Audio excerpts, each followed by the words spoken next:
తెలంగాణ రాజకీయాలకి తెలంగాణ 2023 ఎన్నికలకి కాంగ్రెస్ పార్టీ శంఖారావం పూరించినటువంటి తుక్కుగూడలోనే మరోసారి పార్లమెంట్ ఎన్నికల కోసం శంఖారావం పూరించబోతోంది. ఈ నేపథ్యంలో శంఖారావం సెంటిమెంట్ అంటే తెలంగాణ కాంగ్రెస్కి కలిసి వచ్చినటువంటి గతంలో తెలంగాణ కాంగ్రెస్కి కలిసి వచ్చినటువంటి చెవెళ్ల సెంటిమెంట్ లాగానే తుక్కుగూడ సెంటిమెంట్ కూడా కీలకంగా మారబోతోందా? దేశ రాజకీయాలని మార్పులు తీసుకొచ్చే రకంగా ఈరోజు తుక్కుగూడ సభకి ఏర్పాట్లు జరిగినాయని చెప్పి తెలంగాణ పిసిసి అధ్యక్షుడు ముఖ్యమంత్రి అదే సందర్భంలో రేవంత్ రెడ్డి, అదే సందర్భంలో మరి మిగతా మంత్రులు కూడా చెప్తున్నటువంటి ఈ అంశాలు వీటన్నిటికీ ఎట్లా చూడాలి? అదే సందర్భంలో కాంగ్రెస్ మేనిఫెస్టోలో ప్రధానమైన అంశాల గురించి క్లారిటీ వచ్చేసింది. ఒకవైపు పరిపాలనా సంస్కరణలు, మరోవైపు పలు హామీలు, ప్రజలకి పలు హామీలు, వాగ్దానాలు, గ్యారంటీలు ఇస్తూ ఒక ఆల్రెడీ పంచన్యాయ పత్ర పేరిట ఒక ప్రకటన వచ్చేసింది, ఒక మేనిఫెస్టో వచ్చేసింది. వీటన్నిటిని ఎట్లా చూడాలి? అదే సందర్భంలో కాంగ్రెస్ ఈ సెంటిమెంట్ వర్కౌట్ అయ్యి దేశవ్యాప్తంగా కాంగ్రెస్ పవనాలు వీస్తాయని కాంగ్రెస్ శ్రేణులు చెప్తుంటే బీజేపీ మేనిఫెస్టో మరి ఇంకో 4-5 రోజుల్లో రాబోతుంది. 10వ తారీఖు బీజేపీ మేనిఫెస్టో రాబోతున్నటువంటి నేపథ్యంలో అసలు జాతీయ రాజకీయాలు ఎలా ఉన్నాయి, జాతీయ రాజకీయాల్లో ఈ రెండు పార్టీల పాత్ర ఎలా ఉండబోతుందనే అంశం మీద మనతో పాటు చర్చలో పాల్గొంటున్నారు డాక్టర్ శివలాల్ గారు, పిసిసి అధికార ప్రతినిధి, అలాగే ఆకుల శ్రీవాణి గారు, బీజేపీ కార్పొరేటర్ ఆకుల శ్రీవాణి, జీహెచ్ఎంసీ కార్పొరేటర్ శ్రీవాణి గారు. ఆవిడ చాలా సోషల్ మీడియాలో యాక్టివ్ పర్సన్. అదే సందర్భంలో గతంలో ఆవిడ ప్రజా ఉద్యమాల విషయంలో కూడా చాలా యాక్టివ్గా ఉన్నటువంటి పర్సన్ ఆకుల శ్రీవాణి గారు మనతో జాయిన్ అవుతున్నారు. శ్రీవాణి గారు వెల్కమ్. నమస్తే. నమస్తే శివలాల్ గారు. అంటే ప్రధానంగా ఇవాళ 25 హామీలతోటి వచ్చినటువంటి మీ జాతీయ స్థాయి మేనిఫెస్టో ఏదైతే ఉందో ఆ మేనిఫెస్టోని ఎట్లా చూస్తున్నారు? మేనిఫెస్టో ఏ రకంగా ప్లస్ అవుతుంది అనుకుంటున్నారు? ఒక పక్కన సానుకూలంగా ఉన్నటువంటి అంశాన్ని కూడా, అంటే ముఖ్యంగా ఏదైతే అగ్నివీర్ ఏదైతే ఉందో దాన్ని కూడా సంస్కరిస్తూ ఉంటున్నారు. మరోపక్క స్వామినాథన్ కమిషన్ విషయంలో హామీలు ఉన్నాయి, పలు సంస్కరణలు చేస్తూ ఉంటున్నారు. అదే సందర్భంలో గత 10 ఏళ్ల కాలంలో ఆరోపణలు వచ్చినటువంటి పెగాసిస్ కానీ, మరోపక్క మళ్ళీ రాఫెల్ మీద కూడా మరోసారి విచారణ చేస్తూ ఉంటున్నారు. వీటన్నిటిని ఎట్లా చూడాలి? శివలాల్ గారు. ముందుగా రాజు న్యూస్ ప్రేక్షకులకు, మీకు ప్యానెల్లోని వారికి అందరికీ నమస్కారం. ఈరోజు గత 9.5-10 సంవత్సరాల నుంచి ఇటు గత ప్రభుత్వం టీఆర్ఎస్ బీఆర్ఎస్ అనుకోండి, లేదంటే బీజేపీ ప్రభుత్వం అనుకోండి, రెండు కూడా ప్రజలకు ఏదైతే హామీలు ఇచ్చిండ్రో అవి ఎక్కడ కూడా ఫుల్ఫిల్ చేయలేదు. ప్రజలకి ఈరోజు మేము బీజేపీ వాళ్ళేమో కంప్లీట్గా మోదీ నామం జపం చేస్తున్నారు, బీజేపీ అనేది పక్కన పెట్టిండ్రు. గతంలో మురళీ మనోహర్ జోషి గారు కానీ, ఎల్కే అడ్వాణి గారు కానీ, లేకపోతే వాజ్పేయి గారు ఉన్నప్పుడు. అదే సందర్భంలో ప్రధానంగా ఇక్కడ వస్తున్నటువంటి అంశం ఏంటంటే తుక్కుగూడ సభ మీకు సెంటిమెంట్గా కనిపిస్తున్నట్టుగా ఉంది. తుక్కుగూడ సభ కేంద్రంగా ఏ రకమైనటువంటి పాజిటివ్ వైబ్స్ వచ్చేటటువంటి అవకాశం ఉంది అనేది మీ నుంచి తెలుసుకోవాలనుకుంటున్నాం. ఎట్లా అంటే గత ఎలక్షన్లో కూడా ఏదైతే ఎమ్మెల్యే ఎలక్షన్స్లో తుక్కుగూడ సభకి ముందు వేరే ప్రాంగణాలు చాలా చూడడం జరిగింది. అది అప్పట్లో ఉన్న కేసీఆర్ కొంచెం ఇబ్బందులు చేస్తే తుక్కుగూడ సభని రేవంత్ రెడ్డి గారు ఇంకా మిగతా వాళ్ళు వెళ్ళి అక్కడ సెర్చ్ చేసి చూడడం జరిగింది. ఆ సభ విజయవంతం జరిగింది. అక్కడికి మొత్తం హైకమాండ్ అంతా మ్యాక్సిమంగా వచ్చిండ్రు. ఆ సభ ఏదైతే విజయవంతమైందో ఆ సభ తర్వాతనే ఈరోజు కాంగ్రెస్ పార్టీ అధికారంలోకి కూడా వచ్చింది. తర్వాత రేపు జరగబోయే పార్లమెంట్ ఎలక్షన్కి కూడా ఈ సభ ఇక్కడి నుంచి శ్రీకారం పెడితే బాగుంటుంది అనేది ఇటు ముఖ్యమంత్రి రేవంత్ రెడ్డి గారు కానీ, కాంగ్రెస్ పార్టీ శ్రేణులు కానీ, లేకపోతే హైకమాండ్ కానీ, ప్లస్ ఇప్పుడున్న మంత్రులు కూడా కానీ, ప్రతి ఒక్కరు కూడా అంటే ఇది మనకు కలిసి వచ్చిన అంశం కాబట్టి ఖచ్చితంగా మనం ఇక్కడి నుంచే ప్రారంభం చేద్దామన్నారు. ఖచ్చితంగా గతంలో వచ్చిన దానికంటే ఇంకా ఈరోజు అధికంగా వస్తున్నారు. ప్రజలు కూడా మామూలుగా రావడానికి కానీ, కార్యకర్తలు కానీ ముందుకు ఉత్సాహం చూపిస్తున్నారు. శ్రీవాణి గారు, ప్రధానంగా ఒక పక్కన కాంగ్రెస్ పార్టీ గతంలో అనేక డిక్లరేషన్లు ఇచ్చింది, అనేక సభలు పెట్టింది. కానీ కాంగ్రెస్ రాజకీయ ప్రస్థానంలో అధికారంలోకి రావటంలో తుక్కుగూడ సభ ప్రధానమైనటువంటిదని కాంగ్రెస్ శ్రేణులు చెప్తున్నాయి. అదే సందర్భంలో అక్కడిచ్చినటువంటి హామీల చుట్టూనే రాజకీయం కూడా తిరిగినటువంటి పరిస్థితి కనిపిస్తుంది. ఇప్పుడు ఈ సభ ఏ రకమైనటువంటి ఫలితాలు వస్తుంది? రెండోది, గతంలో అసెంబ్లీ ఎన్నికల్లో త్రిముఖ పోటీ ఉంటే ఇప్పుడు ద్విముఖ పోటీ అనేటటువంటి వాతావరణం క్రియేట్ అయినటువంటి పరిస్థితి కనిపిస్తోంది. దీన్ని ఎట్లా చూడాలి? రెండు ప్రధాన జాతీయ పార్టీల మధ్య మాత్రమే పోటీ ఉండే పరిస్థితి ఉందా, లేదా బీఆర్ఎస్ ఏ రకమైనటువంటి పోటీ ఇవ్వబోతుంది అనేది ప్రధానమైన అంశం. శ్రీవాణి గారు. ముఖ్యంగా అండి, సెంటిమెంట్స్ అన్నది ప్రతి ఒక్కరికి ఉంటది. యా, ఒకసారి మన వైఎస్ఆర్ గారికి చేవెళ్ళ చెల్లెమ్మ అని చెప్పి తనకు ఒక సెంటిమెంట్ ఉండే, ఒక్కొక్కరికి ఒక్కొక్క సెంటిమెంట్ ఉంటుంది. సో వీళ్ళకి ఇప్పుడు తుక్కు కూడా సెంటిమెంట్ అనడంలో తప్పేమీ లేదు. కానీ ముఖ్యంగా అసెంబ్లీ ఎన్నికలకి ముందు తుక్కు కూడా సాక్షిగా వాళ్ళు కొన్ని గ్యారంటీలు ఇచ్చారు. గ్యారంటీలు అమలు చేస్తాము 100 రోజులలో అని అన్నారు. కాంగ్రెస్ పార్టీ వాళ్ళు నిజంగా కూడా గ్యారంటీలు అమలు చేశారా? ఇప్పుడు రాష్ట్రంలో ఇచ్చిన గ్యారంటీ వాళ్ళకి దిక్కు లేదు, గ్యారంటీలకి బడ్జెట్ లేదు అని చెప్పి మళ్ళా వాళ్ళే చెప్తున్నారు వాళ్ళ నోటితోనే. అట్లాంటిది ఈ రోజు దేశవ్యాప్తంగా ఎన్ని గ్యారంటీలు ఇస్తారు, ఏం చేస్తారు, ఏం హామీలు ఇస్తారు వాళ్ళు? ఇంకొకటండి, తెలంగాణలో కర్ణాటకలో రాష్ట్రంలో అధికారంలోకి వచ్చింది కాబట్టి ఆ ఊపులో దేశంలో కూడా అధికారంలోకి వస్తాము అని చెప్పి కలలు కంటున్నారు. కానీ ఒక్కటి వాళ్ళు గుర్తు చేసుకోవాలి, అది వాళ్ళకి కూడా తెలుసు. ప్రతి ఒక్క కాంగ్రెస్ కార్యకర్తకే కానీ, ఒక అనాలిసిస్ట్లకే కానీ ప్రతి ఒక్కరికి తెలుసు, ఒక దగ్గర గెలిచారు అని అంటే దానికి అక్కడున్న, అంటే ఇప్పుడు వచ్చేదానికంటే అక్కడున్న రూలింగ్ పార్టీ వైఫల్యం వల్ల, రూలింగ్ పార్టీ పైన వ్యతిరేకత వల్లనే అక్కడ గెలుస్తారు. అంతేగాని ఏదో వీళ్ళల్లో ఏదో గొప్పతనమో లేకపోతే వీళ్ళొస్తే ఏదో సాధిస్తారు అన్న గొప్పతనంతో ప్రజలైతే వాళ్ళకు ఓటేయలేదు. శ్రావణి గారు, మీరు కాంగ్రెస్ మేనిఫెస్టో చూసుంటారు. ఇక్కడ కర్ణాటకలో, తెలంగాణలో ఏవైతే సక్సెస్ఫుల్గా ప్రజలకి ఆకర్షించినాయో వాటిని కేంద్రంగానే ఈరోజు మేనిఫెస్టో కూడా రిలీజ్ చేసినటువంటి పరిస్థితి ఉంది. రేపు కాంగ్రెస్ అధినాయకులు కూడా అదే చెప్పబోతున్నారు అనేది క్లియర్. దీన్ని ఎట్లా చూస్తారు? నేను ఒక్కటే ఏం చెప్తున్నానండి, ప్రజలు మనకు ఎన్నుకుంటారు. ప్రజలను మనం ఒక పబ్లిక్ రిప్రజెంటేటివ్ గా రేపు రాబోయే తరాలకి మనం వాళ్ళకు ఒక రోడ్ మ్యాపే గాని వాళ్ళకు ఒక మంచి భవిష్యత్తుని ఇవ్వడం మన బాధ్యత. అంతేగాని కేవలం ఈ రోజు అధికారంలోకి రావాలి అని చెప్పి ఫేక్ ప్రామిసెస్ చేసి అది ఇస్తాము ఇది ఇస్తాము అని చెప్పి వాళ్ళని ఏదో మాయ మాటలలో వాళ్ళని పెట్టేసి వాళ్ళు అవి చేస్తారు కదా, వాళ్ళ స్కాములు చేశారు, మేము కూడా చేసుకుంటాము అని చెప్పుకుంటూ పోతే రేపు మన దేశమే గాని, మన రాష్ట్రమే గాని, మన రాష్ట్రంలోని ప్రజలే గాని ఎక్కడికి పోతారు? అదొక్కటి మనం నిజంగా కూడా నిబద్ధతతో ఇప్పటికైనా ఆలోచించుకోవాలి. కుర్చీ ముఖ్యం కాదు, దేశ ప్రజలు ముఖ్యం, రాష్ట్ర ప్రజలు ముఖ్యం, వాళ్ళ భవిష్యత్తు ముఖ్యం అని చెప్పి ప్రతి ఒక్కరు ఆలోచించాలి. నేను కాంగ్రెస్ పార్టీ నాయకులకు కూడా చెప్తున్నాను, అప్పుడు మన తెలంగాణ ప్రజలకు ఇచ్చిన హామీలలో ఎన్ని హామీలు వాళ్ళు పూర్తి చేశారు? ఇప్పుడు మళ్ళా దేశ ప్రజలకు ఏం మాయ మాటలు చెప్తారు?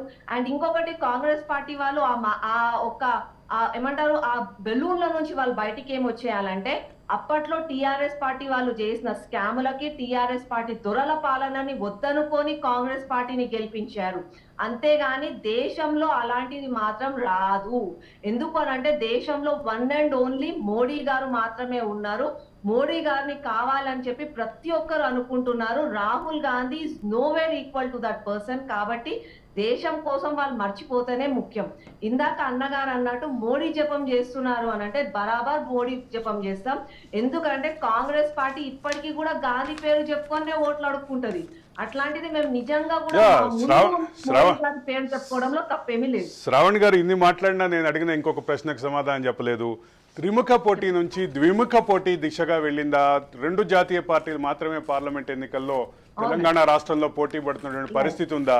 బీఆర్ఎస్ ఓపెన్ ఫ్యాక్ట్ అండి. టిఆర్ఎస్ కూడా అంటే ఒక తెలంగాణ బిడ్డగా కూడా నేను అనుకుంటున్నాను, టిఆర్ఎస్ అంత ఘోరంగా డౌన్ ఫాల్ అయిపోతుంది అని చెప్పి నేను కూడా ఎక్స్పెక్ట్ చేయలేదు. టిఆర్ఎస్ పోతుంది, టిఆర్ఎస్ కి ఎప్పుడో ఒకసారి వాళ్ళు చేసే తప్పులకి గుణపాఠం చెప్తారు ప్రజలు అనుకున్నాను. కానీ ఈ 2 నెలలలోనే ఇంత ఘోరంగా డౌన్ ఫాల్ అయిపోయి కేవలం వాళ్ళ పార్టీలో ఒక 4-5 మిగులుతారని చెప్పి నేను కూడా ఊహించలేదు. ఇప్పుడు రాబోయే పార్లమెంట్ ఎన్నికలలో కాంగ్రెస్ మరియు బీజేపీ మాత్రమే పోటీ ఉంది. 2 నేషనల్ పార్టీస్ మధ్యలోనే పోటీ ఉంది. బీఆర్ఎస్ ప్రభుత్వం వాళ్ళు ఏమి చెప్పినా కూడా ప్రజలు ఇంకా వాళ్ళని నమ్మరు. అబద్ధాలు చెప్పి 10 సంవత్సరాలు వాళ్ళు పబ్బం గడుపుకున్నారు. మళ్ళా అబద్ధాలు చెప్పే ఛాన్స్ వాళ్ళకి ఇవ్వరు. ఇప్పుడు కాంగ్రెస్ పార్టీ కూడా అదే పని అవుతుంది. అబద్ధాలు చెప్పిన వాళ్ళకి ప్రజలు గుణపాఠం నేర్పిస్తారు. శ్రావణి గారు వాళ్ళని చూసి నేర్చుకుంటే బాగుంటుందని నేను అనుకుంటున్నాను. మనతో పాటు senior journalist K Venugopal join అయ్యారు. వేణుగోపాల్ గారు నమస్కారం. నమస్కారం. వేణుగోపాల్ గారు సీనియర్ జర్నలిస్టు, వివిధ పత్రికల్లో పనిచేశారు. నాలాంటి ఎంతో మందికి గురుతుల్యులు. అంటే వేణుగోపాల్ గారు, అంటే ప్రధానంగా రాజకీయ పరమైనటువంటి అంశాలు చూస్తే ద్విముఖ పోటీకి మాత్రమే పరిమితమైంది తెలంగాణ రాజకీయం. గతంలో త్రిముఖంగా ఉన్నటువంటి పోటీ నుంచి ఇప్పుడు కేవలం 2 జాతీయ పార్టీల మధ్య మాత్రమే పోటీ ఉంది అనేటటువంటి వాదన బలంగా వినిపిస్తోంది. దీన్ని మీరు ఎట్లా చూస్తారు? మీరు అన్నది సమంజసంగానే ఉంది. ఎందుకంటే జాతీయ ఎన్నికలు అవుతున్నప్పుడు జాతీయ సమస్యలే ముఖ్యంగా ప్రాధాన్యత వహిస్తాయి. అందులో బీజేపీ కాంగ్రెస్ మధ్యలో ప్రధానంగా పోటీ కేంద్రీకృతమయ్యే అవకాశాలే ఎక్కువ ఉన్నాయి. బీఆర్ఎస్ అంత తొందరగా బీఆర్ఎస్ ను ప్రజలు క్షమించరు అని నేను అనుకుంటున్నాను. ఎందుకంటే ఆ పార్టీ ఘోరమైన తప్పిదాలు చేసింది. అంత కేవలం 4 నెలల కాలంలోనే ప్రజలు అన్ని మర్చిపోతారని చెప్పలేము. అదే సమయంలో కాంగ్రెస్ చేసిన వాగ్దానాల్లో చాలా వాగ్దానాలు నెరవేర్చలేదు, 1-2 ఏదో చేసినట్టుంది. కానీ ప్రజలు అంత తొందరగా రియాక్ట్ అవ్వరు. మేధావులము, చదువుకున్న వాళ్ళము ప్రభుత్వ వైఫల్యాలను వెంటనే గుర్తించి వ్యతిరేకంగా మాట్లాడడం ప్రారంభిస్తాము. బట్ సామాన్య ఓటర్ అంత తొందరగా రియాక్ట్ అవ్వదు. కానీ అదే సందర్భంలో ఇంకొక ప్రధానమైన అంశం కూడా చర్చలోకి వస్తుంది. బీఆర్ఎస్ ఒక పక్కన వీక్ అయినటువంటి ప్రస్తుత పరిస్థితుల్లో ఈ మొత్తం త్రిముఖ పోటీ, మొత్తం ద్విముఖ పోటీ అయినటువంటి పరిస్థితుల్లో కాంగ్రెస్కి తుక్కు కూడా సెంటిమెంట్ ఎలా కలిసి వస్తుంది? అదే సందర్భంలో మోడీ మేనియా రాష్ట్రంలో ఎలా పనిచేస్తుంది? ఈ రెండింటిదే ప్రధానమైనటువంటి చర్చగా ఉంది. దీన్ని ఎట్లా చూస్తారు మీరు?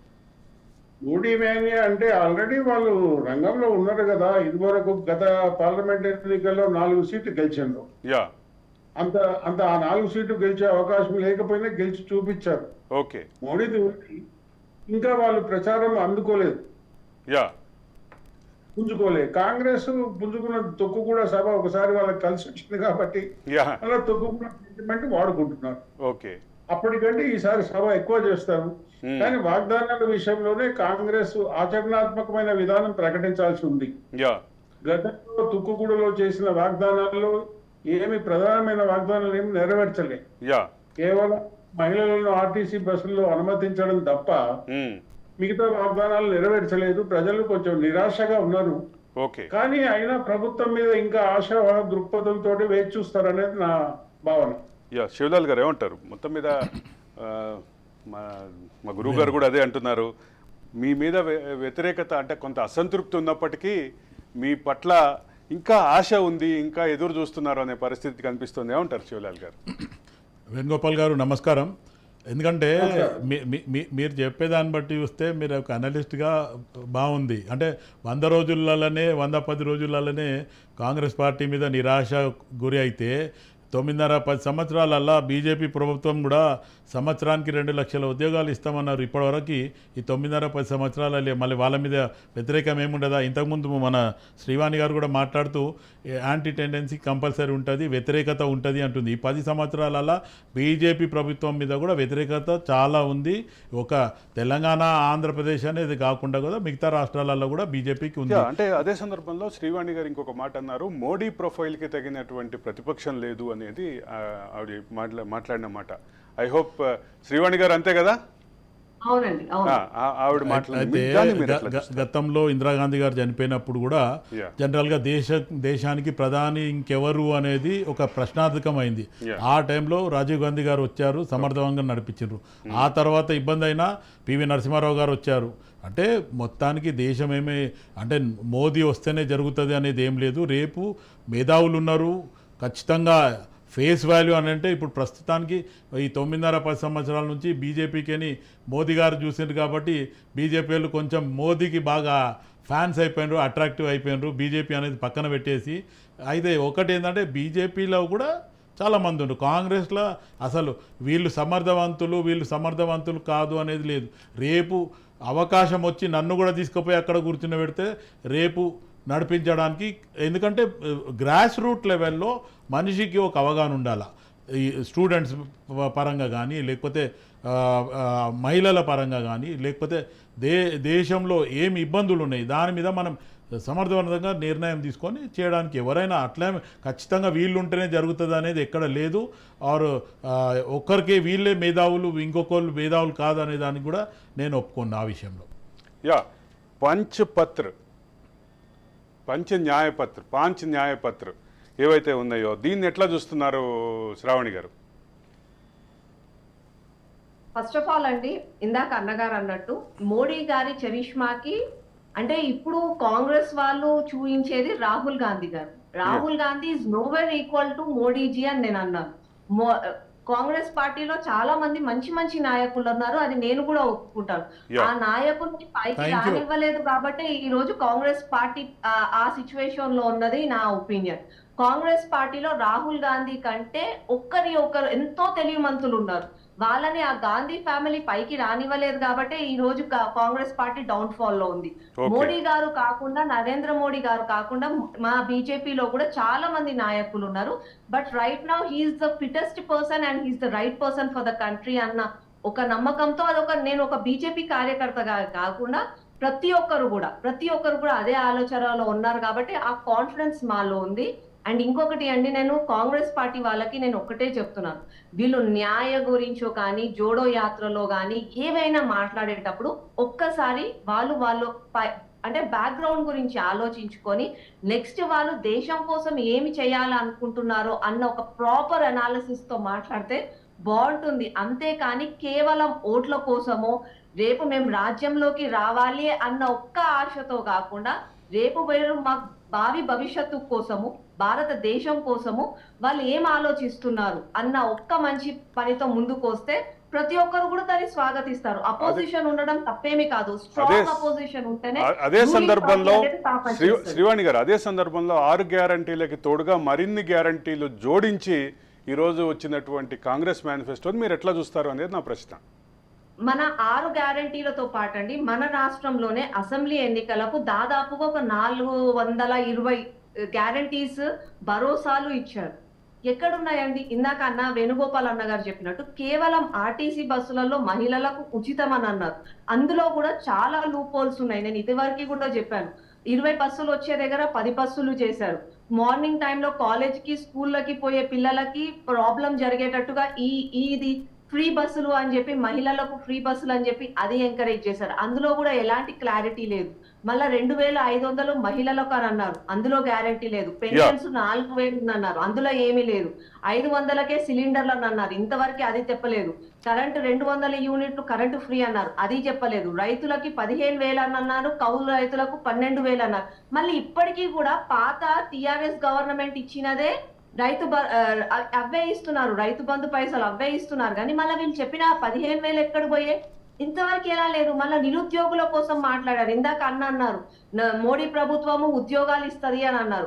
మళ్ళీ మీరు నిరుద్యోగులకి డబ్బులు ఇస్తామని అన్నారు 5 లక్షల వరకు, అవి ఎక్కడ పోయాయి? అవి లేదు. వాళ్ళకి నెలకి డబ్బులు ఇస్తామని అన్నారు, అవి లేదు.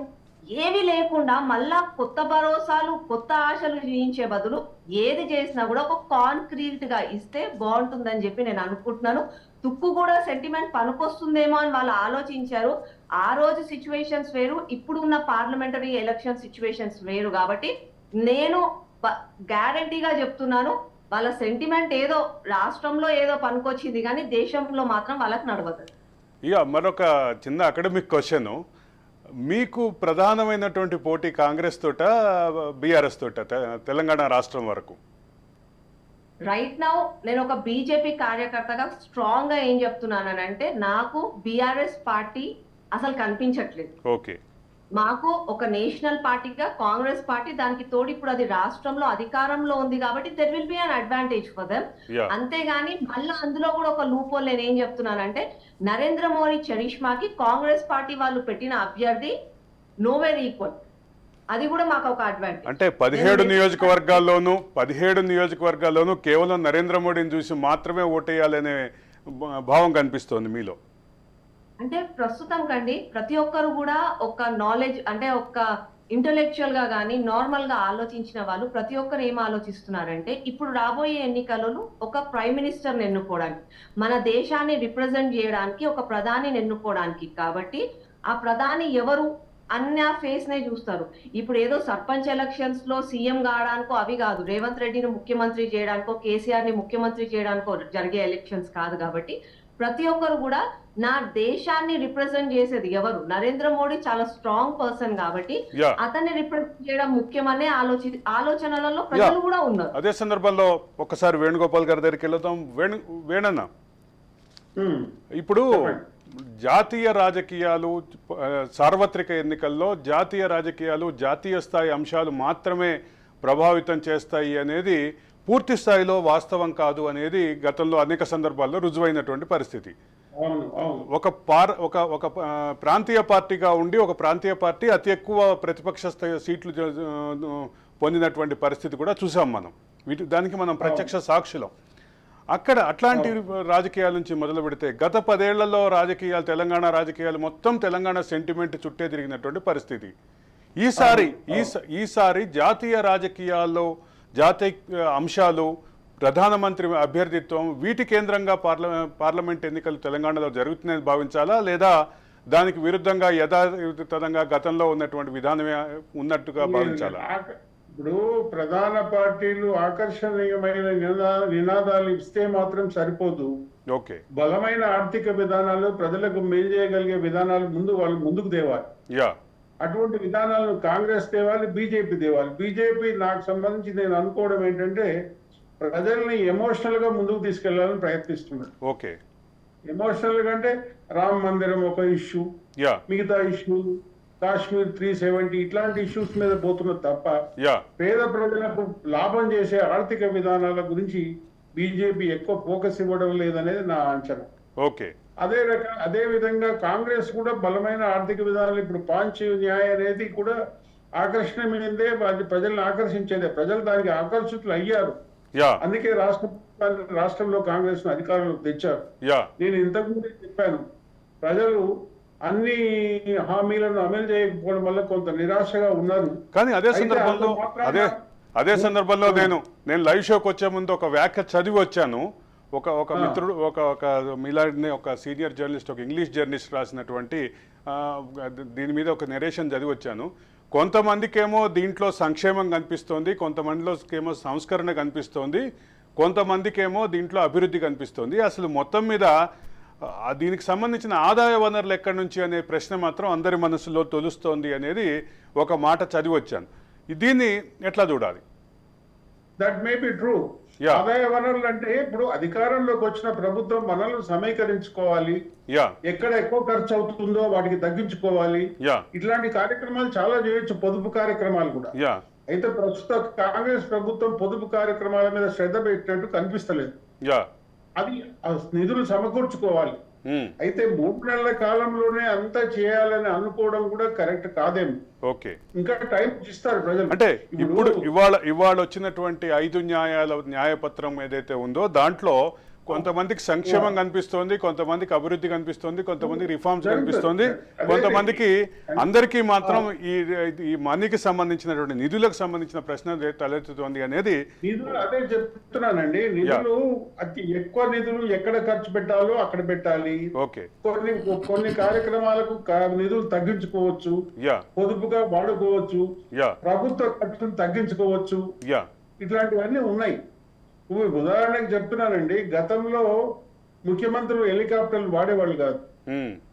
ఇప్పుడు అంటే టిఆర్ఎస్ ప్రభుత్వం అలవాటు చేసింది అనుకోండి, జిల్లా కేంద్రానికి పోవాలంటే కూడా హెలికాప్టర్లు పోతున్నారు. నాకు తెలిసి జలగం వెంకటరావు గారు గతంలో వైజాగ్ జలగం వెంకటరెడ్డి, డాక్టర్ చెన్నారెడ్డి అంతా ఎవరు వైజాగ్ వెళ్ళాలంటే గోదావరి ఎక్స్ప్రెస్ లో ఒక బోగి బుక్ చేసుకుని వెళ్ళేవారు. అది ఎంత సేవ్ అవుతుంది? ఇప్పుడేమో అన్ని ఆడంబరమైన విధానాలు కొన్ని తగ్గించుకోవచ్చు. కార్లలో వెళ్ళడం నామోషిగా ఉంది. జిల్లాల పర్యటన కార్లలో కూడా వెళ్ళేవాడు, దగ్గరగా హైదరాబాద్ దగ్గరకు ఉండే కేంద్రాలకి. పొదుపు మార్గాలు వెతుక్కోవాలి ప్రభుత్వం. పొదుపు మార్గాలు వెతుక్కోవాలి, ఆదాయం పెంచుకునే మార్గాలు కూడా వెతుక్కోవాలి. అవేమి ఆలోచించకుండా కొన్నిటికి లావిష్ గా ఖర్చు పెడుతూ ప్రభుత్వ ఖర్చును తగ్గించుకోకుండా ముందుకు పోతే యా ఈ పథకాలను అమలు చేయడం కష్టం. యా అయితే అధికారంలోకి వచ్చిన వాళ్ళు ఇవన్నీ ఆలోచించి ముందడుగు వేయాలి. యా ఇప్పుడు ఏ ప్రభుత్వం, ఇప్పుడు బీఆర్ఎస్ ప్రభుత్వం మీద 5 ఏళ్ల నుంచే ఆరోపణలు వచ్చాయి. యా ఆ వాగ్దానాలు నెరవేర్చడం లేదు, అదే లావిష్ గా అవినీతి ఆరోపణలు అన్ని పెరిగినాయి. యా కానీ ప్రజలు 10 ఏళ్ళు వెయిట్ చేశారు కదా Correct. ఆ ప్రభుత్వాన్ని ఓడగొట్టడానికి. కరెక్ట్. మరోవారు నా ఉద్దేశంలో ఎవరికైనా అంత టైం ఇస్తారనేది నా ఉద్దేశం. వెంటనే పడగొట్టడం కష్టం. ఓకే. చాలా పెద్ద ఎత్తున అవినీతి ఆరోపణలు, అరాచకత్వం ప్రబలితే తప్ప ప్రజలు ప్రభుత్వాన్ని 5 ఏళ్లకే మార్చాలని అనుకోరు. యా 5 ఏళ్లకి మార్చటం ఒక భాగం అయితే 110 రోజులకే పూర్తి స్థాయి ప్రభుత్వ వ్యతిరేకత, దానికి సంబంధించిన ఓటింగు అది జరిగే అవకాశాలు ఉన్నాయా అనేది ప్రధాన ప్రశ్న ఇక్కడ. లేకపోవచ్చు అండి. యా నాకు ఓటరు మరింత అవకాశం ఇస్తాడని అనుకుంటున్నాను నేను. యా అదే సమయంలో ప్రభుత్వం ఓటరు రియాక్ట్ అవ్వకపోతే దాన్ని అలుసుగా తీసుకొని తమ ఇష్టం వచ్చినట్టుగా ప్రవర్తించకూడదు. అది కూడా ఉన్నది. యా ఈ అంశంపై అన్న మీ అభిప్రాయం మీద మిగతా రెండు పార్టీల నాయకులతో మాట్లాడే ముందు ఒక చిన్న విరామం తీసుకుందాం. అయితే ఓకే, ప్రధానమైనటువంటి అంశం ఏంటంటే ఒక పక్క నిధులకి ఎక్కడి నుంచి తెస్తారు అనేది కాంగ్రెస్ మేనిఫెస్టో మీద వస్తున్నటువంటి ప్రధాన ప్రశ్న. దాంతోపాటు దీనికి సంబంధించి అమలు సాధ్యం కాని హామీలు ఏమైనా ఇచ్చారా అనేది ఒక ప్రధానమైనటువంటి ప్రశ్న. అందరూ భూతద్దం పెట్టి వెతుకుతున్నటువంటి అంశాలు ఏంటంటే ఈ రెండే. ఒకటి నిధులకు సంబంధించినటువంటి అంశం, రెండోది అసలు దీనికి సంబంధించి అమలు సాధ్యం కాని హామీలు ఏమన్నా ఉన్నాయి అనేది ఒక ప్రధానమైన ప్రశ్న. టు ద పాయింట్లో ఈరోజు మనం తుక్కుగూడ సభ నేపథ్యంలో కాంగ్రెస్కు ఉన్నటువంటి సెంటిమెంటు, అదే సందర్భంలో కాంగ్రెస్ రిలీజ్ చేసినటువంటి మేనిఫెస్టోకి సంబంధించినటువంటి ఆచరణకు సాధ్యం కాని అంశాలు ఏమైనా ఉన్నాయా, దాంతోపాటు కాంగ్రెస్ మేనిఫెస్టోలో ఆ పథకాలకి నిధులకు సంబంధించి ఎక్కడి నుంచి తెస్తారనేది ఒక ప్రధానమైన ప్రశ్న. వీటన్నిటి నేపథ్యంలో కాంగ్రెస్ పార్టీ మేనిఫెస్టో వచ్చింది. మరికొన్ని రోజుల్లో 4-5 రోజుల్లో బీజేపీ మేనిఫెస్టో రాబోతోంది. ఈ నేపథ్యంలో తెలంగాణ రాజకీయాల మీద వీటి ప్రభావం ఎలా ఉండబోతోంది అనేది ప్రధానమైన అంశం. ఈ అంశంపై మనతో చర్చలో పాటు గెస్టులు పాల్గొన్నవారు కాంగ్రెస్ నుంచి సిగలాల్ గారు ఉన్నారు, అట్లాగే బీజేపీ నుంచి ఆకుల శ్రావణి గారు ఉన్నారు.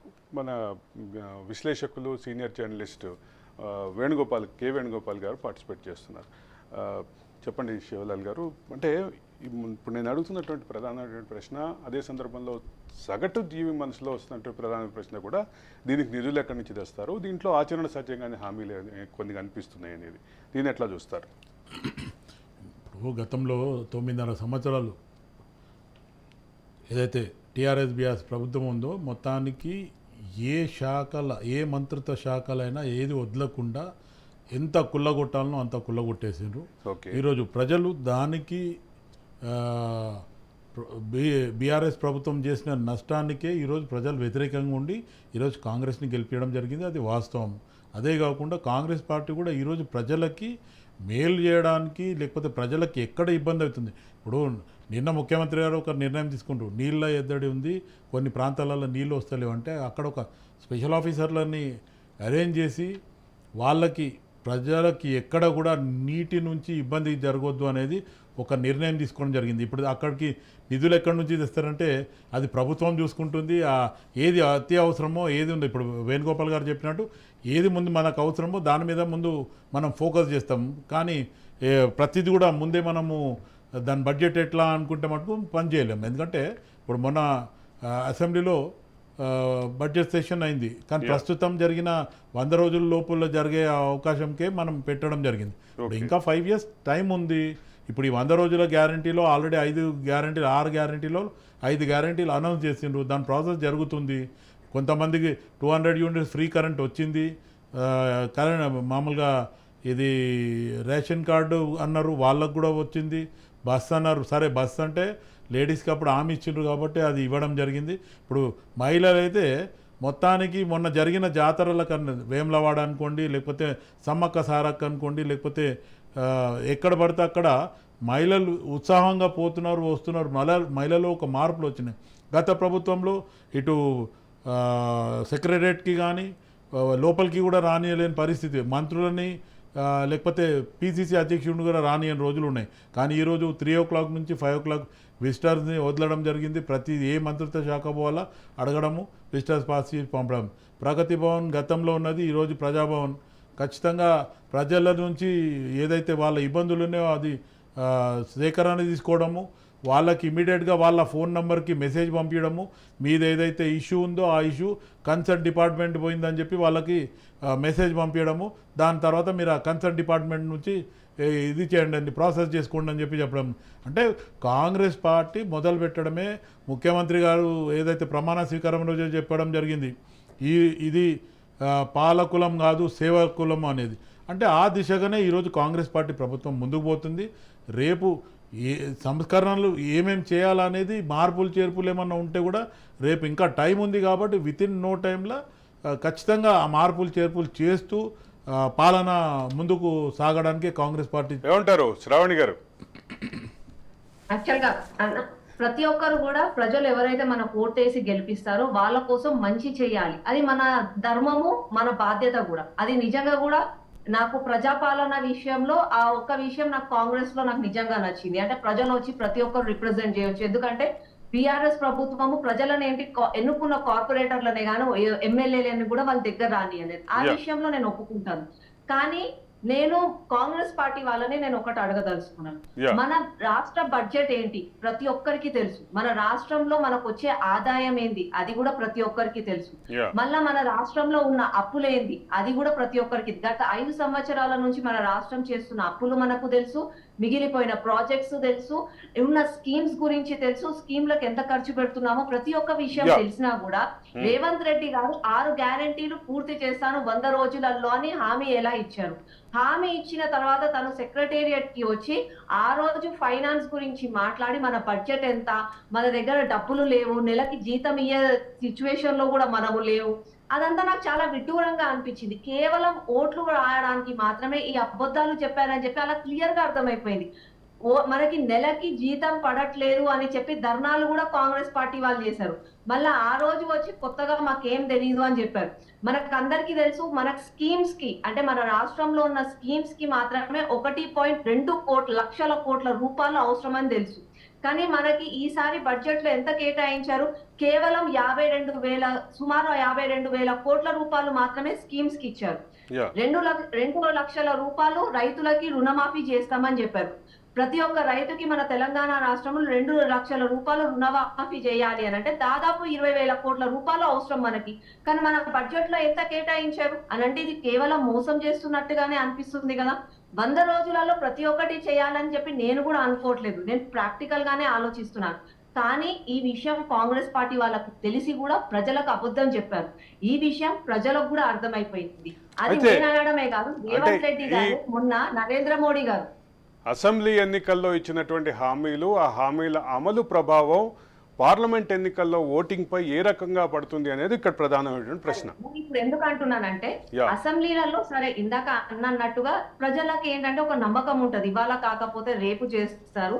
ఒక 5 సంవత్సరాలు వాళ్ళకు ఓటేసాం కాబట్టి వాళ్ళకి టైం ఇవ్వాలి అన్న ఆశతోనో లేకపోతే ఓపికతోనో ప్రజలు ఉంటారు. అది కామన్. మనం ఎప్పుడు చూసినా సహజంగా ప్రజలు అంత తొందరగా వ్యతిరేకించారు. నేను కూడా అది ఒప్పుకుంటాను. కానీ రేవంత్ రెడ్డి గారు మొన్న నరేంద్ర మోడీ గారు ఒక ఇనాగ్రేషనల్ ప్రోగ్రామ్ కి వచ్చినప్పుడు రేవంత్ రెడ్డి గారే ఒప్పుకున్నారు. ఏమని అనంటే గుజరాత్ మోడల్ మాకు కావాలి, రేపు మా రాష్ట్రం గుజరాత్ లాగా కావాలి అంటే మాకు మీ సహకారం కావాలి అని అన్నారు. అంటే దీంట్లో ఎంత క్లియర్ అయిపోయింది దట్ హీఈస్ యాక్సెప్టింగ్ రేపు రాబోయేది నరేంద్ర మోడీ గారే ప్రధానమంత్రి అవుతారు అని. తనంతలో తాను అంటే ఒక పార్టీలో ఉంటూ తనే అన్నారు కదా, రేపు మాకు మీ సహకారం కావాలి, మీరు మాకు అందించాలి, మేము 6 గ్యారెంటీలు పూర్తి చేయాలనంటే మాకు మీకు నిధులు ఇవ్వాలి. ఆల్రెడీ కొన్ని నిధులు పోయి కేంద్రం నుంచి తీసుకొని వచ్చారు, ఇంకా కూడా మేము చెయ్యాలి, 6 గ్యారెంటీలు పూర్తి శ్రావణి గారు సహకరించాలి అని. శ్రావణి గారు ఒక చిన్న అకాడమిక్ డౌట్, మీకు ఈ ఎన్నికల్లో మోడీ ఫేస్ పెద్ద అసెట్ అనుకుంటున్నారా, లేదా తెలంగాణ రాష్ట్ర ప్రభుత్వం ఏవైతే హామీల విషయంలో వాయిదా పద్ధతి పాటిస్తుందో అది అసెట్ అవుతుందని భావిస్తున్నారా? ప్రజల అసంతృప్తిని క్యాష్ చేసుకోవాలనుకుంటున్నారా, అదే సందర్భంలో మోడీ మాన్యాన్ని క్యాష్ చేసుకోవాలనుకుంటున్నారు? ఏది మీ ఫోకల్ పాయింట్? ప్రతి ఒక్కటండి. ఇప్పుడు యాజ్ అ బీజేపీ కార్యకర్త చెప్తున్నాను నేను, Yeah. నరేంద్ర మోడీ గారు 10 సంవత్సరాల నుంచి చేసిన పని, దానికి తోడు మనం ఆర్థికంగా మనం డెవలప్ అయ్యాము, ప్రపంచ వ్యాప్తంగా మన గౌరవం దక్కిన విషయమే గాని, Yeah. ఇందాక వేణుగోపాల్ అన్న గారు చెప్పినట్టు ఇట్స్ అవర్ అసెట్. మేము చెప్పుకుంటాము, Yeah. రామ మందిరం విషయంలో చాలా గొప్పగా చెప్పుకుంటాము, 370 ఆర్టికల్ గురించి చాలా గొప్పగా చెప్పుకుంటాము, స్కామ్లెస్ ప్రభుత్వాన్ని 10 సంవత్సరాలు జరిపిన విషయాన్ని మేము చాలా గొప్పగా చెప్పుకుంటాము, ఆర్థికంగా ఈ రోజు 5వ ప్లేస్ లో మన దేశం ఉన్నదాన్ని గొప్పగా చెప్పుకుంటాము. దాంతో పాటుగా మీరు బీజేపీకి ఓటు ఎందుకు వేస్తున్నారు? ప్రతి ఒక్కరు ఇష్టంతో వేసే వాళ్ళు వేస్తారు. బీజేపీకి ఓటు వెయ్యాలా వద్దా అన్న హెజిటేషన్ లో ఉండే వాళ్ళకి కాంగ్రెస్ పార్టీకి ఓటు ఎందుకు అయ్యొద్దు, బీఆర్ఎస్ పార్టీకి ఓటు ఎందుకు అయ్యొద్దు? బికాస్ కాంగ్రెస్ పార్టీ హామీలు ఇచ్చింది, నెరవేర్చలేదు. బీఆర్ఎస్ పార్టీ హామీలు ఇచ్చి నెరవేర్చకుండా స్కాములు చేసి తెలంగాణ సొమ్ముని దోపిడీ చేసింది. ఇవన్నీ కూడా చెప్పుకుంటాము, అవన్నీ మాకు డెఫినెట్ గా అడ్వాంటేజ్ గానే ఉంటాయి. యా, అయితే అదే సందర్భంలో ఇందాక మీరు ప్రస్తావించినటువంటి ఒక అంశాన్ని ఖచ్చితంగా మాట్లాడకుండా ముందుకెళ్ళాం. ఎందుకంటే మీరు ఇందాక ప్రపంచంలోనే 5వ ఆర్థిక వ్యవస్థగా భారత ఆర్థిక వ్యవస్థ నిలబడింది అని చెప్పారు. ఇందాక నేను కాంగ్రెస్ మేనిఫెస్టోలో చాలా క్లియర్గా చెప్పింది ఏంటంటే, భారత ఆర్థిక పురోగతికి మేము వేసినటువంటి పునాదే కారణం అని చెప్పి కాంగ్రెస్ క్లెయిమ్ చేసుకుంటోంది. దీన్ని ఎట్లా చూస్తారు మీరు? నేను అంటే వాళ్ళు స్టార్ట్ చేసినారు కాబట్టి మనం ఈ రోజు ఈ సిచ్యువేషన్ లో ఉన్నాం, అది ఫ్యాక్టే అని నేను డినై చేయట్లేదు. నేనే కాదు, ఇప్పుడు నరేంద్ర మోడీ గారు కూడా చాలా సార్లు అంటున్నారు, మీరు చేసిన తర్వాత నేను చేసింది తప్పేమీ లేదని. కానీ వాళ్ళు ఏ స్పీడ్ లో చేశారు, మనం ఏ స్పీడ్ లో చేస్తున్నాము, వాళ్ళు ఎన్ని స్కాములు చేశారు, ఇప్పుడు ప్రభుత్వం ఎంత ఓపెన్ గా ఎంత ట్రాన్స్పరెంట్ గా ఉంది అన్నదే ముఖ్యం. ఇప్పుడు కాంగ్రెస్ ప్రభుత్వం గారు చెప్తారు మేము పునాదులు వేసాము అని చెప్పి. కాంగ్రెస్ ప్రభుత్వం కాంగ్రెస్ పార్టీ వాళ్ళనే నేను ఒకటే అడగాలనుకుంటున్నాను. గత ఆల్మోస్ట్ ఒక 60 సంవత్సరాల నుంచి వాళ్ళది ఒకటే ఒక నారా ఉంటది, గరీబీ హటావ్, గరీబీ హటావ్, గరీబీ హటావ్ అని చెప్పుకుంటూనే వచ్చారే గాని మళ్ళా గరీబీ హటావ్ కోసం వాళ్ళు ఏమి చేశారు? రియల్ గా గుండెల పైన చేసుకొని వాళ్ళని చెప్పమనండి. ఒక సిటిజన్, ఇండియన్ సిటిజన్ గా నేను అడుగుతున్నాను, కనీసము ఒక గ్యాస్ సిలిండర్ వాళ్ళకి ఇవ్వాలి, ఫ్రీ కనెక్షన్స్ వాళ్ళకి ఇవ్వాలి అన్నది కూడా వాళ్ళు ఆలోచించలేదు అని అంటే, మళ్ళీ కనీసం టాయిలెట్స్ కట్టించాలి అన్న విషయం, నేను బేసిక్ థింగ్స్ చెప్తున్నాను. టాయిలెట్స్ కట్టించాలి, ఒక గరీబీ హటావ్ అన్నప్పుడు ఒక పువర్ ఫ్యామిలీకి ఒక టాయిలెట్ కట్టించాలి, ఒక పువర్ ఫ్యామిలీకి గ్యాస్ సిలిండర్స్ ఫ్రీగా ఇవ్వాలి, ఒక పువర్ ఫ్యామిలీకి మేము కరెంట్ ఫ్రీగా ఇవ్వాలి. ఇలాంటివి వాళ్ళు ఆ రోజు ఎందుకు ఆలోచించలేకపోయారు అని అంటే, కేవలం ఆ టైంలో వాళ్ళు ఎలా అంటే, వాళ్ళు కాంగ్రెస్ పార్టీ అధికారంలోకి వచ్చింది, ఇక మేమే మొత్తం రాజ్యం వెళ్తాము, ఏదో మొనార్కీ లాగా వాళ్ళమే ఉంటాము అన్న దాంతో గరీబీ హటావ్ అన్న ఒక నారాతోటి గరీబీని చూపిస్తూ అన్ని రోజులు వాళ్ళు అయ్యారే గాని ఆ గరీబీని, ఆ పువర్ ఫ్యామిలీని వాళ్ళు పైకి తీసుకురావడానికి మాత్రం అది ఏ గరీబీ హటావి సందర్భంలోనే ఆ వ్యాఖ్య కూడా నాకు అక్కడ మేనిఫెస్టోలో కనిపించింది. ఈరోజు ఆర్థిక ప్రగతికి మేము వేసిన పునాదే కారణం, మేము పెట్టినటువంటి ఐఐటీలే కారణం, మేము పెట్టిన ఏఎల్ఏలే కారణం, మేము వేసినటువంటి ఇండస్ట్రియల్ గ్రోత్ కారణం, మేము తెచ్చినటువంటి రిఫార్మ్స్ కారణం. ఒక నిమిషం మన శివలాల్ గారి దగ్గరికి వెళ్ళొద్దాం. శివలాల్ గారు చెప్పండి, ఆవిడ చాలా కీలకంగా కొన్ని వ్యాఖ్యలు చేశారు, దానికి సంబంధించి మీరే ఉంటారు.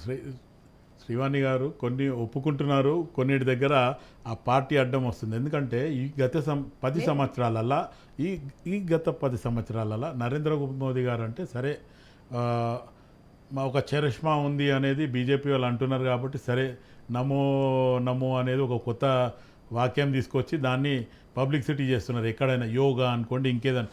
కానీ ఈరోజు కాంగ్రెస్ పార్టీ పెట్టిన ఇండస్ట్రీసు, ఎల్ఐసి, రైల్వే, విభజన హామీ చట్టాలు, ఇవన్నిటికీ కూడా ఏది కూడా నరేంద్ర మోదీ గారు ఇచ్చింది లేదు. ఇప్పుడు మొన్న ఎలక్షన్ స్టంట్తోని పైరగ్రౌండ్కి వచ్చి ఎస్సీ వర్గీకరణ అని చెప్పి మాదిగలను కూడా దగ్గర తీసుకొని మందకృష్ణ గారిని మభ్యపెట్టడము, ఈరోజు ఇటువంటి అంశాలు ఎన్నో చేస్తున్నా. అంటే ఈరోజు నరేంద్ర మోదీ గారు మీరు అన్నట్టు గతంలో 5 సంవత్సరాల ముందు ఏమున్నారో ఆ రకంగా లేరు.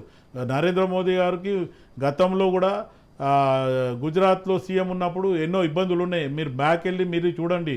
అదే కాకుండా ఈరోజు టార్గెట్ రాజకీయం చేయడం జరుగుతుంది.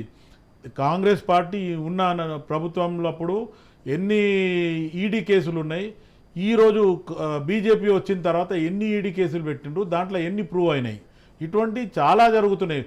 ప్రభుత్వాలను కూలగొట్టడము, ఇమీడియట్గా వాళ్ళ కబ్జాలో తీసుకోవడం, వాళ్ళని మళ్ళీ ముఖ్యమంత్రి. ఇప్పుడు మొన్న లేటెస్ట్గా నితీష్ కుమార్దే తీసుకోండి, ఆయనకు ఆల్రెడీ ఈ sitting in the CM chair, ఆయనని పడగొట్టేసి మళ్ళీ ఆయనని సీఎం చేయడం అంటే ఎక్కడి నుంచి వస్తుంది ఈ పరిస్థితులు? అంటే రాజకీయం చేస్తున్నారంటే కదా, దేశం కోసం ధర్మం కోసం ఉండ, దేశం కోసం ధర్మం కోసం అన్న రాజాసింగ్నే ఈరోజు సిటీలో దూరం పెడుతున్నారు.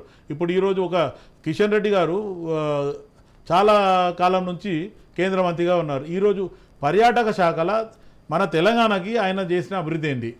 మీరు ఆ రకంగా ఆలోచిస్తే, గతంలో దత్తాత్రేయ గారు ఉన్నప్పటి నుంచి కూడా ఆలోచిస్తే కూడా ఆయన ఒక ఎంపీగా ఉండి లేదా యూనియన్ క్యాబినెట్లో మినిస్టర్ ఉండి ఏం చేసిండ్రు ఒక్కసారి? లేదు అంటే మీ బీజేపీ ప్రభుత్వం ఈ 9.5-10 సంవత్సరాల వైట్ పేపర్ రిలీజ్ చేయమని చెప్పండి. గతంలో కనీసం ఒక 2.5 years నుంచి నేనైతే ఖచ్చితంగా అడగడం జరుగుతుంది నరేంద్ర మోదీ గారి ప్రభుత్వంని కానీ బీజేపీ ప్రభుత్వాన్ని, ఇటు రాష్ట్రమైనా సరే కేంద్రమైనా సరే, కేంద్రంలో అధికారంలో ఉన్నారు కాబట్టి, లేదు పోనీ రాష్ట్ర ప్రభుత్వంలో ఇటు తెలంగాణలో ఉన్న బీజేపీలో అయినా కనీసం మీ ఒక వైట్ పేపర్ రిలీజ్ చేయండి మీ ఎలక్షన్ మేనిఫెస్టో లోపల. ఎందుకంటే బీజేపీ వచ్చిన తర్వాత మేము ఏం చేసినాం, కాంగ్రెస్ ఏం చేయలేదంటే, కాంగ్రెస్ గుండి సూది లేనప్పటి నుంచి కాంగ్రెస్ వచ్చి ఈరోజు ఇన్ని సంస్కరణలు తీసుకొచ్చింది. కాంగ్రెస్ పార్టీ ఏం చేసింది అంటే ఇంకా ఏం చెప్తారు, ఇప్పుడు జరిగేటి అన్ని కనబడేటి అన్ని కాంగ్రెస్ పార్టీ చేసింది. ఈరోజు ఐటీ, కంప్యూటర్ అదంతా రాజీవ్ గాంధీ గారే కదా. పివి నరసింహారావు గారు సంక్షోభంలో ఉన్న ప్రభుత్వాన్ని కూడా తీసుకొచ్చి 5 ఏళ్ళు సుభిక్షంగా నడిపించడం జరిగింది. ఈరోజు నరేంద్ర మోదీ గారు మొచ్చుకుంటారు అంటే అటువంటి పరిస్థితులు ఉన్నాయి. వేణుగోపాల్ గారు, ఇప్పుడు వీళ్ళిద్దరి మధ్య జరుగుతున్న సంవాదంలో మనకు ఒక కీలకమైన అంశం అయితే చర్చకు వచ్చింది. ఒక పక్కన అంటే నరేంద్ర మోడీ ఈరోజు అభివృద్ధికి ప్రదాతగా, అభివృద్ధికి ఐకాన్గా చెప్తుంటే, ఆ అభివృద్ధికి మేము వేసిన పునాదులే కారణం అంటూ కాంగ్రెస్ క్లెయిమ్ చేస్తున్నటువంటి పరిస్థితి. ఈ రెండింటిని అభివృద్ధి ఐకాన్గా క్లెయిమ్ చేసుకున్నటువంటి బీజేపీ కానీ, రెండో పక్క అభివృద్ధికి తాము వేసినటువంటి పునాదులు అనే కాంగ్రెస్ కానీ, ఈ రెండిట్లో మీరు ఎట్లా విశ్లేషిస్తారు? బీజేపీ ప్రభుత్వము ప్రజల్ని ఎమోషనల్ ఇంటిగ్రేషన్ దిశగా ఓట్లు అడుగుతున్నారు. ఆ రకమైన చర్యలే ఎక్కువ తీసుకున్నది. కాశ్మీర్ 370 కానీ, రామ మందిరం కానీ మంచి. అదే సమయంలో పేద ప్రజల కోసం బలమైన ఆర్థిక విధానాలు ఏమీ అమలు చేయలేదు. ఇప్పుడు పెట్రోల్ ధరలు పెంచింది ఈ ప్రభుత్వమే కదా, మిడిల్ క్లాసే కదా పెట్రోల్ వాడేది, డీజిల్ పెట్రోల్ వాడేది. ఓకే, మరి ఈ మిగతా రేట్లు, సామాన్యమైన రేట్లు, ప్రతి దానికి చివరికి శ్మశానాల దాకా కూడా జిఎస్టీని తీసుకుపోయింది కదా. మరి ఇట్లాంటి విధానాల మీద ఎక్కువ ఆశపడుతున్నారు. కాకపోతే ఎప్పటికైనా ఒక జనరేషన్ కు ఇంకో జనరేషన్ కు తేడా ఉంటుంది. ఆ రోజున అభివృద్ధి కాలం గడుస్తున్న కొద్ది పెరుగుతుంది. నరసింహారావు గురించి భారత రత్న ఇచ్చింది బీజేపీ ప్రభుత్వమే కదా. నేను చెప్పాల్సి వచ్చింది. భారత రత్న ఎందుకు ఇచ్చారు? ఆర్థిక సంస్కరణలు చేశారు, మన్మోహన్ సింగ్ ఆయన కలిసి దేశాన్ని ముందుకు తీసుకెళ్లారు అనేది అందరూ ఒప్పుకుంటున్నారు. అది బీజేపీ కూడా ఒప్పుకుంటున్నట్టే. మరి ఆర్థిక ప్రగతి మీదనే ఇవాళ నడుస్తున్నది. ఒకప్పుడు కాంగ్రెస్ కాదు, పివి నరసింహారావు, కాంగ్రెస్ వాడైన పివి నరసింహారావుని కాంగ్రెస్ డిజోన్ చేసుకుంటే మేము ఓన్ చేసుకున్నామంటూ బీజేపీ వ్యాఖ్యానిస్తోంది. డిజోన్ చేసుకున్నది అది కరెక్టే, దానికి వేరే పర్సనల్ కారణాలు ఉన్నాయి వాళ్ళకి. ఇప్పుడు మరి మన్మోహన్ సింగ్ కూడా ఉన్నాడు కదా, ఆయన కూడా ఆర్థిక మంత్రిగా పెట్టింది కదా. వీళ్ళిద్దరు బలమైన ఆర్థిక విధానాలు తీసుకున్నారు కదా. దానివల్ల ఈ దేశంలో ఈ రోజు ఆర్థికమైన ప్రగతి, మధ్య తరగతి, మిగతా తరగతులు పెరుగుతున్నాయి, ఆదాయాలు పెరిగినాయి.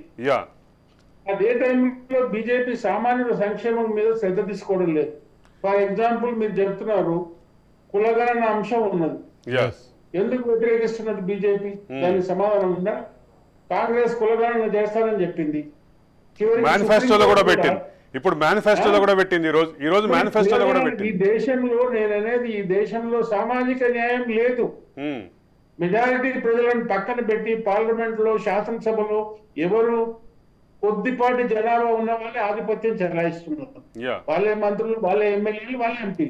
రేపు కులగణన జరిగితే ఆ మిగతా వర్గాలు, బలహీన వర్గాలు, మిగతా వర్గాలు వాళ్ళ హక్కుల గురించి వాళ్ళ కోసం అడుగుతారు కదా.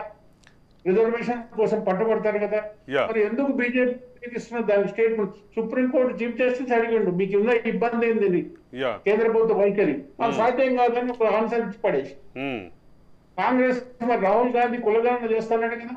యా వాళ్ళు కట్టుబడకపోతే వాళ్ళ తర్వాత ఫలితం వాళ్ళు అనుభవిస్తారు. Yeah. చెప్పింది కదా. యా ఆ మాట చెప్పడానికి మోడీకి ఏమిటి అభ్యంతరం?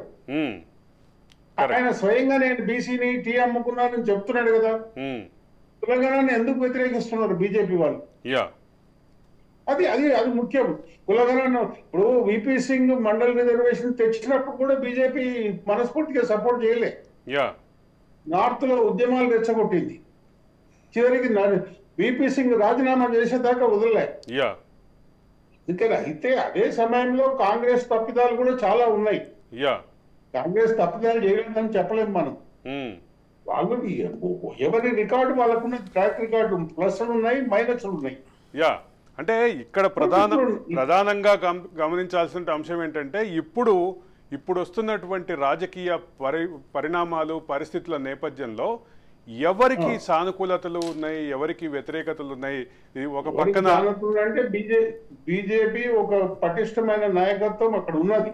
యా కాంగ్రెస్ ఏముంది? కాంగ్రెస్ అపోజిషన్ డివైడెడ్ హౌస్ లాగా తయారైంది. యా ఎవరికి ప్రజలు జడ్జ్ చేయాలి? బీజేపీ పేద ప్రజల అనుకూల ఆర్థిక విధానాలు చేయడం లేదనే విమర్శ ప్రధానంగా ఉన్నది.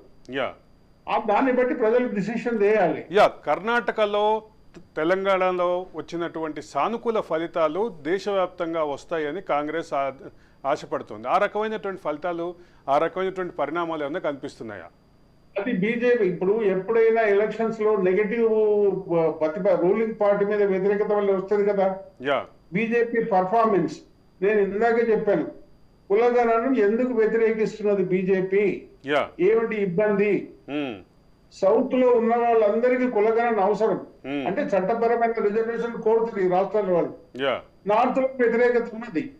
మరి బీజేపీకి నార్త్ లో ఆధిపత్యం ఉన్నది కాబట్టి వ్యతిరేకిస్తుంది అనుకోవాలా? యా అంటే అదే సందర్భంలో కులాల దామాషా ప్రకారం రిజర్వేషన్లు కానీ కులాల దామాషా ప్రకారం ఇవ్వాలి, సీట్లు ఇవ్వాలి, పార్లమెంట్ చట్టసభలో నిధులు కానీ ఇది చాలా కాలం నుంచి ఉన్నటువంటి డిమాండ్ దేశంలో.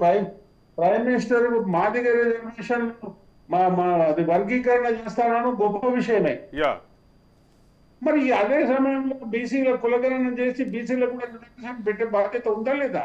యా ఇది ఖచ్చితంగా ఓట్లు ఏం చేస్తున్నారు? ఓట్లు బీసీలు వేస్తున్నారు. యా చట్టసభల్లోకి ఎవరు వెళ్తున్నారు?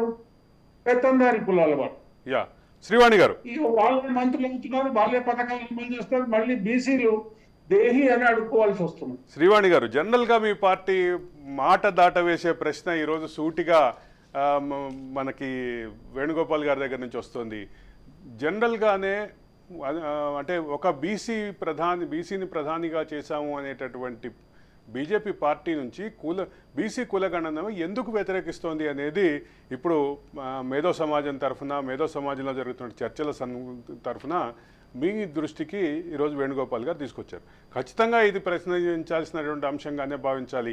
అదే సందర్భంలో సుదీర్ఘకాలంగా ఉన్నటువంటి మాదిగ రిజర్వేషన్ పోరాట సమితి ఎంఆర్పిఎస్ ఏదైతే డిమాండ్ ఉందో ఆ డిమాండ్ని సానుకూలంగా స్పందించినటువంటి మోడీ ఈ విషయానికి వచ్చరికి బీసీ విషయానికి వచ్చరికి ఎందుకు వెనక్కి వెళ్తున్నారు అనేది వేణుగోపాల్ గారు అడుగుతున్నటువంటి ప్రశ్న. దాన్ని ఎట్లా చూస్తారు? ఏంటి దానికి సమాధానం ఏంటి?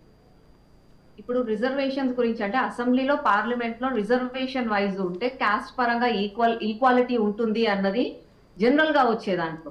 కానీ ఇప్పుడు మళ్ళీ కాంగ్రెస్ పార్టీ మేము ఇప్పుడు చేస్తాము అని అంటుంది. మళ్ళీ ఇన్ని సంవత్సరాల నుంచి కాంగ్రెస్ పార్టీ ఎందుకు చేయలేదు? సరే ఫర్ ఎగ్జాంపుల్ బీజేపీ దానికి అపోజ్ చేస్తుందే అనుకుందాం. బీజేపీ అపోజ్ చేసినా కూడా వాళ్ళ సీట్ల పరంగా కానీ వాళ్ళు ఎంచుకున్న క్యాండిడేట్ల పరంగా కానీ వాళ్ళు న్యాయం ఎందుకు చేయలేకపోతున్నారు? కేవలం రిజర్వేషన్ ఇస్తేనే, రిజర్వేషన్ బిల్లు పాస్ అయితేనే మేము టికెట్లు ఇస్తాము అని చెప్పి వాళ్ళు ఎందుకు ఆ ఇష్యూస్ తీసుకురావాలి బయటికి?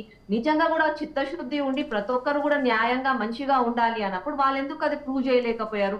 అదే నరేంద్ర మోడీ గారు ఇప్పుడున్న కేబినెట్ లో ఎంతమంది బీసీలు ఉన్నారు, ఎంతమంది ఎస్సీలు ఉన్నారు, ఎంతమంది ఎస్టీలు ఉన్నారు, అది ఓపెన్ గా ప్రూవ్ అయిపోయింది. ఇప్పుడు మన ప్రెసిడెంటే గాని, మన దేశ ప్రెసిడెంట్లు గాని ఎస్టీఏ మహిళకి ఇవ్వడమే గాని, ఎస్సీ మన రీసెంట్ గా ఉన్న ప్రెసిడెంట్ విషయంలో గాని ప్రతి ఒక్కరికి కూడా న్యాయం చేయడంలో నరేంద్ర మోడీ గారు ఆ విషయంలో చేశారు. కానీ ఆ టైంలో కాంగ్రెస్ పార్టీ చేయలేదు. ఇప్పుడు ఎలక్షన్ల సమయంలో మాత్రం అదేదో మేనిఫెస్టోలో పెట్టి కుల విభజన చేసి మనుషులను డివైడ్ చేసి వాళ్ళ మనోభావాలతో ఆడుకోవడానికి ఓట్లు సాధించడానికి తీసుకున్న స్టంటే గాని నిజంగా న్యాయం చెయ్యాలి అని వాళ్ళు అనుకుంటే వాళ్ళు ఎప్పుడో చేసేవాళ్ళు. ఆ విషయంలో వాళ్ళు చేయలేదు.